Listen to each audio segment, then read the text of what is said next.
Oh no, the murmurings. What's this guy? Hi, I'm John. I usually sit back there where Clint is, and no one ever turns around unless this thing doesn't work.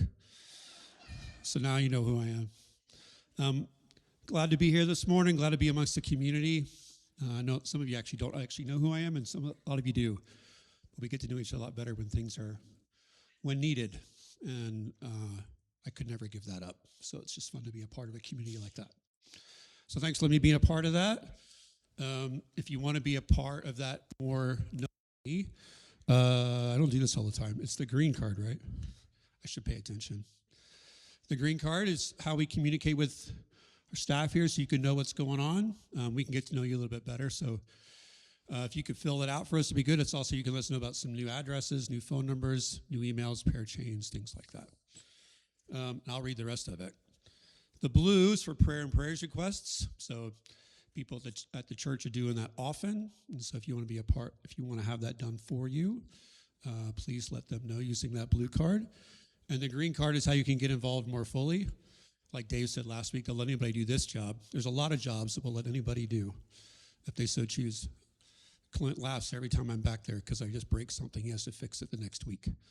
So, but we'll train you up, get you going on that. So a few other things coming up in August. I guess it's August now, isn't it? We're going to have a work day out at Mount Elam. And so there's been a few things already done this summer. You see some pictures up there. Some garage work, a rock wall, some stairs. Trying to get that camp back in order to be able to take care of some kids and have a good time up there. There'll be another couple work days, August 14th and 15th. So if you want to be a part of what's going on up there and get that done, let Nadine know and she'll put you in touch with the right people. And then the other thing that's going on is there's a community worship night with Kingdom Collective at Alice Pleasant Park. And that is on August 21st. So it's a community event. It's not just our church. Come gather with some other believers and let's make that community a little bit bigger. And the last little thing for today specifically is no children's church today for 3rd through 5th graders. So those 2nd grade and under are still good to go, but there won't be that this morning for 3rd through 5th graders. Cool. So thanks for joining us today, and have a good one.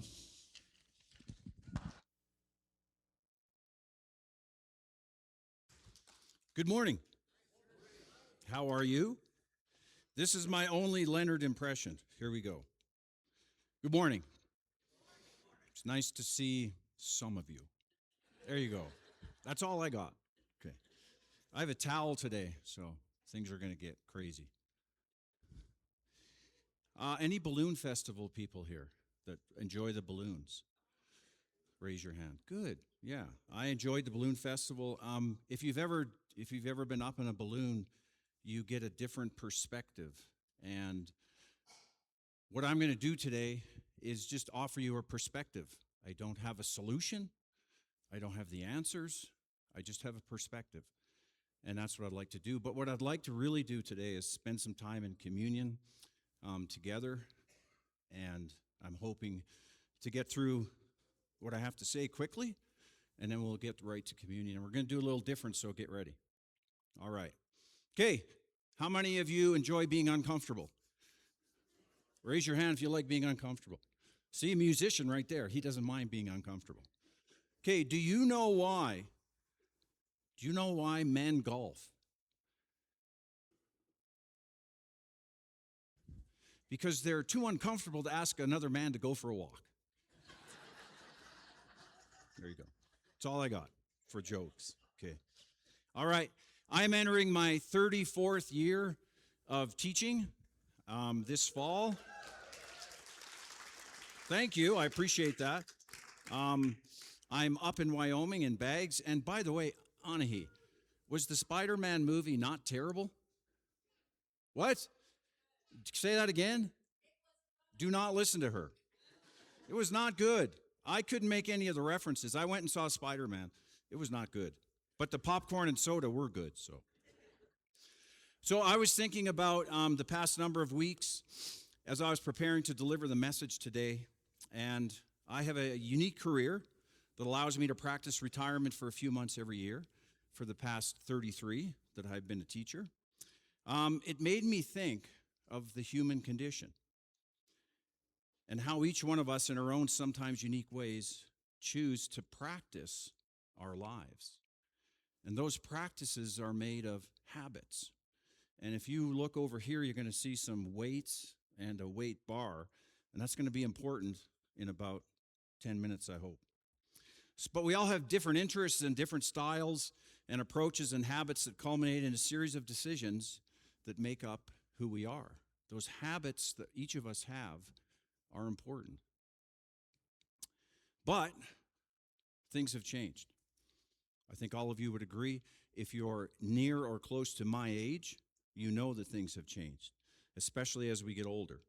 There's always something happening. Always. Something tragic, something infuriating, something morally urgent. But as Christians, because we practice love, we are taught to be tolerant. And I mean tolerant as in putting up with things, not accepting everything, because that's just apathy. That's not tolerance. So again, I am not a pastor. I am not a mental health expert. I am not a doctor. I am not a lawyer. I'm just someone who is offering you a perspective from the 33 years that I have been a teacher, a coach, and an observer of the culture around us. I spent a lot of time this summer trying to break a habit that was interfering with my life in some destructive ways, and I've been replacing that habit with more reading, because I'm a reader anyway. And I've already consumed about 5 books this summer, so you can imagine how destructive that other habit was. So, and it's worked out really well. But there's some thoughts that I've read, some John Mark Cromer, some Jefferson Bethke. There's all kinds of really good authors that have really given me some insight about what's going on. But before I really dig into it, I want to thank Leonard for all that he does in our church. Don't clap yet. For all that he does, there's always one rebel in the crowd. And I really wanted to give him a rest today, and I said, listen, Leonard, just let me take care of communion, let me take care of the message, and you just relax. So he's relaxed over there, and Leonard, thank you for being our pastor. Appreciate it.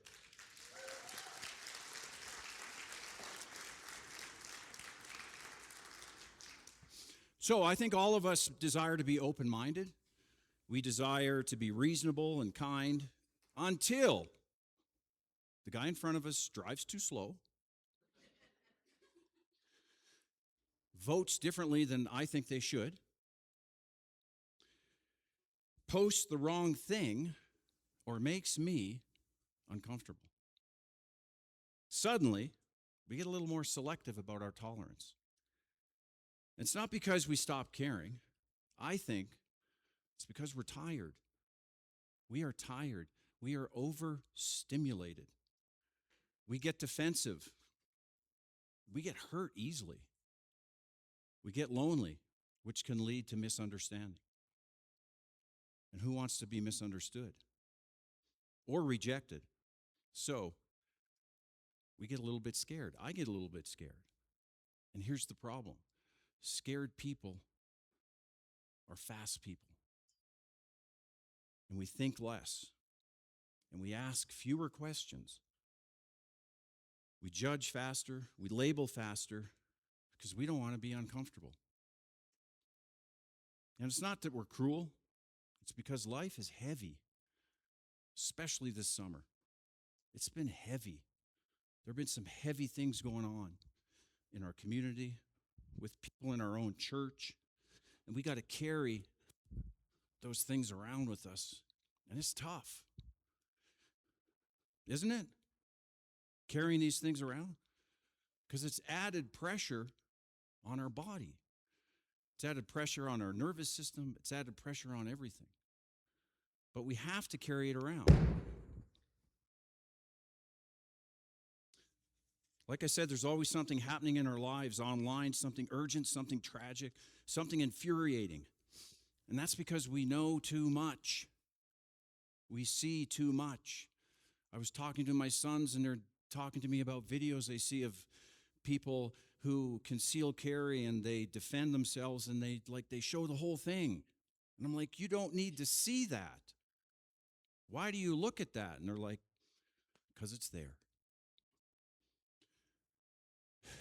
So, how do we stay light in a world like this? Like I said, our nervous system is overloaded. Our community, it's messy. It's risky. It's exhausting. How do we practice kindness and refuse hatred? How do we not be fast with our judgments and our labels?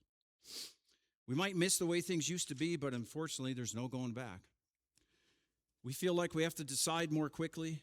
We feel like walking away is better than being uncomfortable. We feel like we should build an identity around, I can handle it. Nothing phases me. I'm okay. When people ask you how you're doing, I'm fine. Everything's great. I can take it all, carry it all, do it all, tolerate anything. I'm fine. I'm capable. I'm solid. But we don't need to be tougher, folks. We need to be more honest about how we carry the weight that we call life. We struggle in a world that has trouble distinguishing, especially young people. They have trouble distinguishing between harm and discomfort. Like a discomforting idea, they immediately feel like, you're harming me. You're doing something to me. Disagreement and danger. Anytime someone disagrees with you, I don't feel safe. Different and being unsafe because someone's different. May not believe the same things that we do. In our connected world, we can message people instantly, but we struggle to deal with people face to face. Triggers, boundaries, attachment, narcissism, gaslighting, trauma, red flags. We hear them every day. Living every day. Life with everyday judgment and everyday fears. We're overloaded, and that's what we need to be honest about. So what are you loaded down with today? What's heavy in your life? And I know there are heavy things going on in your life. I think the people that tend to do life the best aren't the ones who avoid weight, but they stop panicking when the weight arrives, because weight is inevitable. Disappointment, sadness, tragedy. Some of it's really heavy. And we got to carry it around. And it just stacks and stacks. But there's something we do with all this weight in our life. Stack it up. And we just keep stacking it because I can handle it. I can take it. I'm strong. I'm a man. I'm a woman. This, it's my weight. Don't go near it. This is mine. Mine. My pain. This is my agony. These are the things I'm dealing with. Leave them alone. They're mine. And then we try to lift them. We can't. We can't lift them. There's no way we can. So our verse today is found in Matthew. And Matthew 11, verses 28 through 30. And Jesus says something that I think is pretty cool. He says, "Come to me, all who are weary and burdened, and I will give you rest. Take my yoke upon you. Learn from me, For I'm gentle and humble in heart, and you will find rest for your souls. For my yoke is easy and my burden is light. And Jesus is saying this in the midst of people who are coming to him. John the Baptist is in jail. People are coming to him saying, the Jewish leaders are telling me I have to do this, and I have to do this, and these are all these things I have to do to be accepted. For people to accept me, to be the person that I'm supposed to be in the culture that I'm surrounded with. Sunshine, come on up here. Let's go. You know who you are. We named him Sunshine at the weight room just because. Can you tell why we named him Sunshine? Can anybody tell why we named this young man Sunshine? Okay. Okay. Can you load up that bar for me? 45's first. 25's on the outside. He knows what he's doing. Okay. So, come on to me. Let me say that again. Come on to me, all who are weary and burdened, and I will give you rest. Take my yoke upon you. Learn from me, for I am gentle and humble in heart, and you will find rest for your souls. For my yoke is easy, and my burden is light. So what happens when we carry this weight and we try to make it our own? I know people who they have a lot of heavy in their life, but it's theirs. They don't want you knowing what their heavy is. They don't want you. Thank you, sir. Appreciate it. They don't want you. It almost becomes selfish because it's mine. It's my pain. It's my agony. It's me. I own it. And the yoke that Jesus is talking about is positionally, if I try to bend down and lift all this weight, as concentrated as it is in a pile, there's no way I can do that. But positionally, if I take on the yoke of Jesus, he guarantees me something's going to happen. I need help. Man, I need help. This is heavy. Oh, this is heavy. It's a heavy load. It's very heavy. Guys, could you give me a hand maybe? I mean, I got people around me now with this heavy load, and I didn't even invite this guy. Thank you. I got all these guys around me that are helping me with this load. And the reality is this load is not going to go away. Life is real. Life is full of heaviness for each one of us. There are things that happen. But we have people around us that are willing to help. Look, I can't even take a rest. But, gentlemen, thanks. I appreciate it. But it's still there, folks. It's still heavy. We still got to deal with it. So how do we do that? Come unto me, all who are weary and burdened, and I'll give you rest. Positionally, how are we practicing habits that positionally put us into a place where we can deal with the heaviness of life? Because that's your personal responsibility. I can't do that for you. No one can do that for you. You have to position yourself into a place where you're willing to ask people to help you, where you're willing to accept help, where you're willing to deal with the burdens of life in a healthy way. And when I talk to kids at school, it's, it can be tough because it's hard when you're young. Because you kind of feel like no one's gone through the same things that I'm going through, but we have. We've gone through these things. They're difficult. They're terrible. Some are tragic. But we have to find a way to position ourselves so that we are practicing habits to put us in a place where we can deal with the heaviness of life. And those habits are important. What do our habits show us? Our habits show us and show people what we love, what we care about. I've been going to the weight room for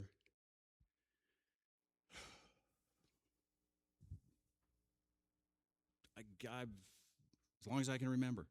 I was told when I was 18 years old, I blew my knee out in football, and the surgeon said, Lance, you really should think about doing something else.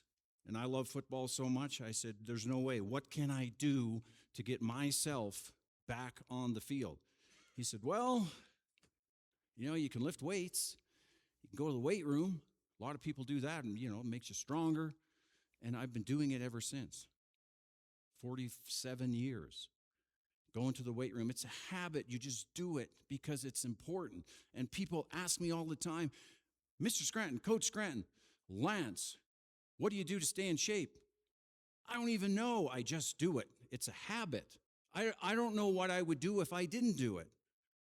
Nadine will tell you this. If I don't go to the weight room for a week, I start to get crabby and grumpy. Right, honey?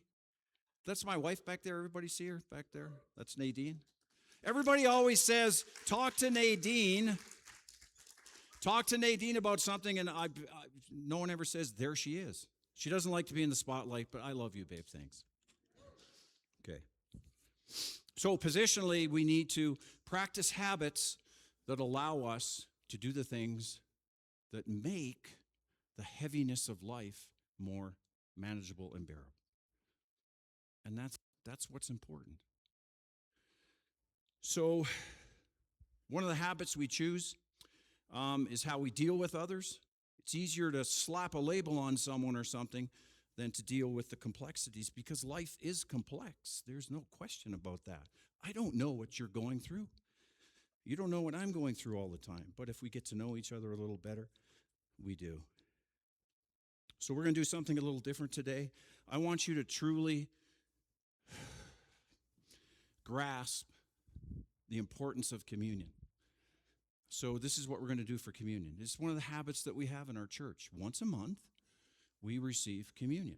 So I'm going to have the Sam and the team come up, and the people that are helping with communion come up. And this is what we're going to do, folks.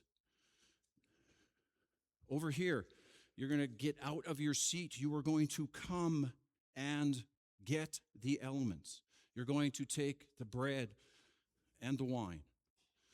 You're going to get out of your seats this way on the inside and go back on the outside. And you're going to sit with your elements. Sam and the team are going to play some song. You're going to worship. You're going to sing with the elements in your hand. Are you uncomfortable now? Some of you are. Yes.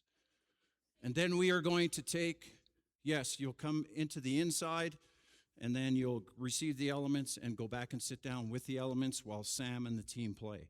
And then we will take the elements together as a group. So that is what we're going to do for communion. Oh, I'm sorry. I took his music.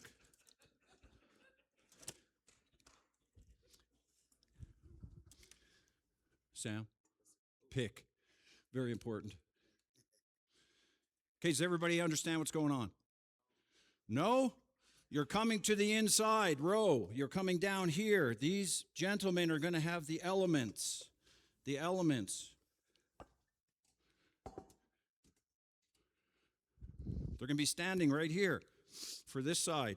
Come and get the elements, and then take them back to your seat and sing with the elements in your hand. Quit laughing at me, you two. There you go. You can take them by this. There you go. Here we go. Let's go. Come. Receive the elements.